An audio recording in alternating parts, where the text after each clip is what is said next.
Okay? They were molded. They were molded. Now, a few other anomalies that we have to throw out there is that all these millions of stone ruins were built from the same kind of stone. Okay, they didn't just use any kind of stone that was lying around. It was a very specific stone. This was stone that was there, or did they bring it in?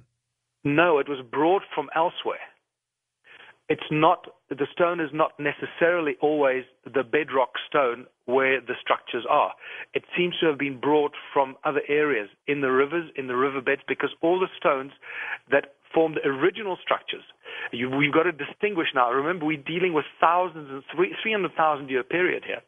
So there have been many civilizations that have come since and rebuilt on top of these original structures. And that's what causes the confusion with archaeologists.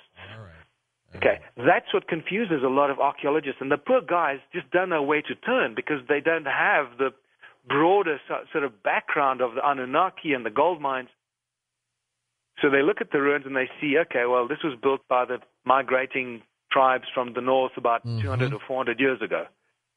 And that's where it ends, currently. Okay. No, they need to have a basis of this historical event in order to even move forward, I think, with something like that. Now, the stones are all the same stones, the original the original structures, and then you see the later civilizations using other stones on top.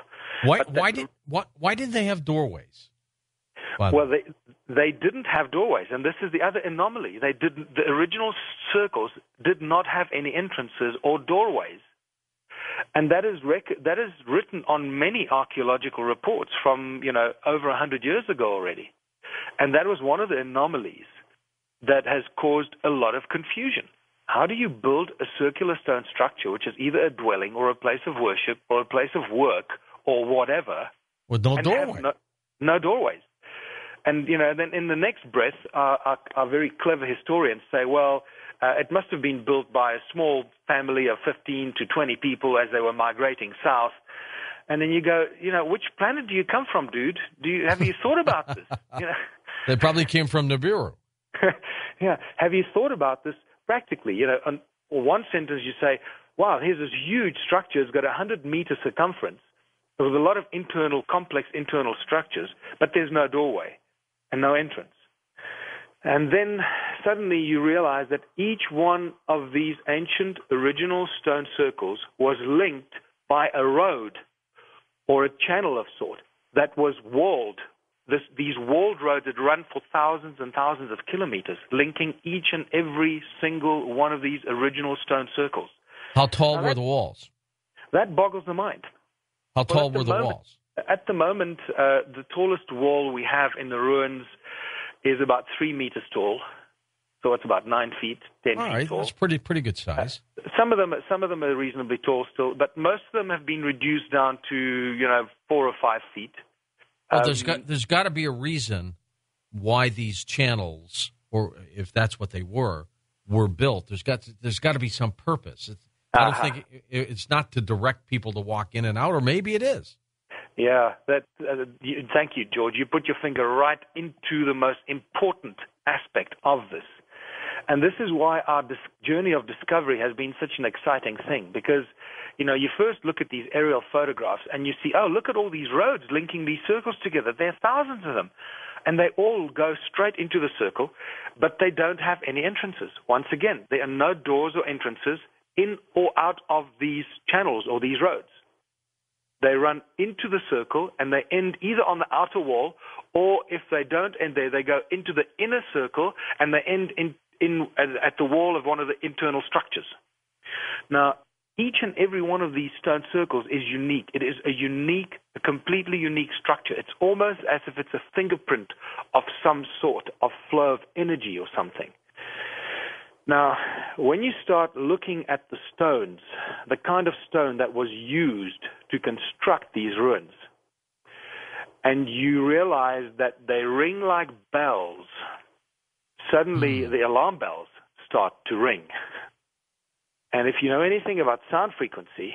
Yep, there's some resonance there, right? Exactly. Now we're dealing with circular structures built of stones They're known as hornfells. They're metamorphosized quartzite. It's about 54% silica dioxide and about 24% aluminium and about 18% iron. And the rest is really insignificant. But it's those three metals that are the most significant component of this. These things were it was like an energy plant or something. Exactly. That's exactly what it is. And it took us how many years to figure this out? When you have these beautiful stones that ring like bells, and it is spectacular. When you ring one of them and it rings from various frequencies. I recorded these frequencies, and we got the recordings down from about 200 hertz up to about 16,000 hertz. Now, that's very close to the human audible spectrum. Yeah. That frequency. But I guess they'll go a lot lower and they'll go a lot higher. We went out for one day, recorded a whole bunch of them, and then went to the studio to analyze it. Was this energy used to power up their cities? Correct.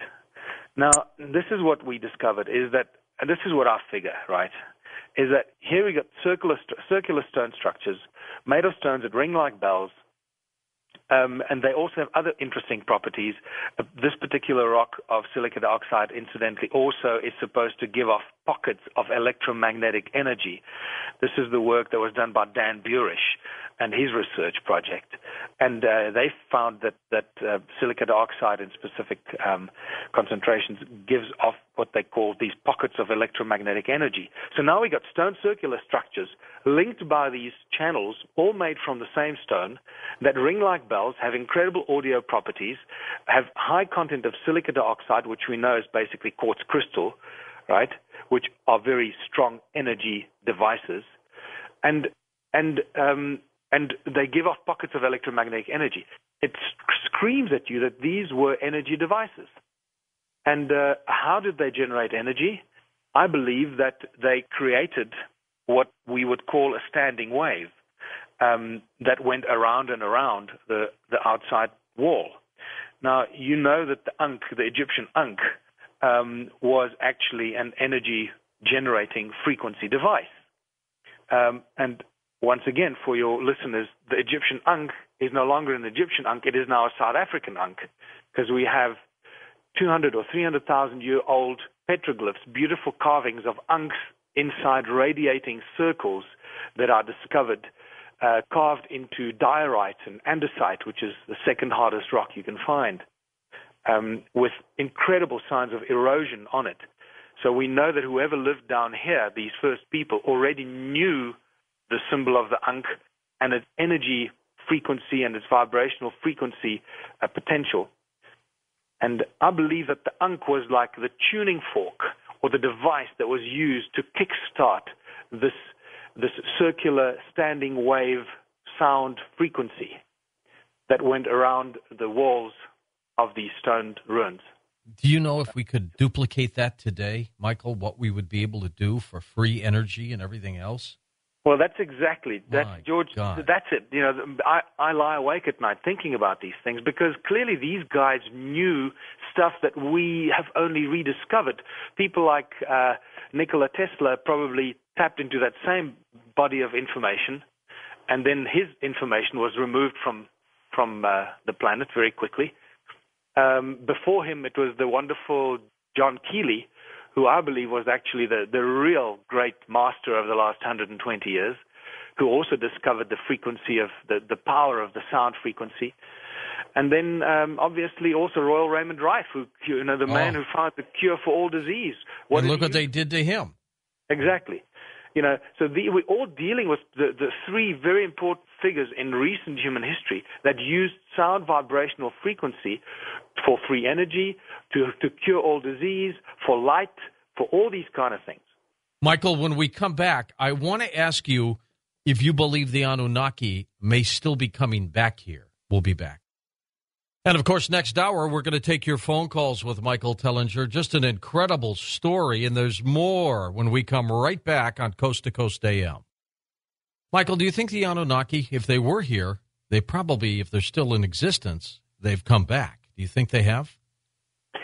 Yeah, again, one of those questions that everybody wants to know and have a definitive answer to.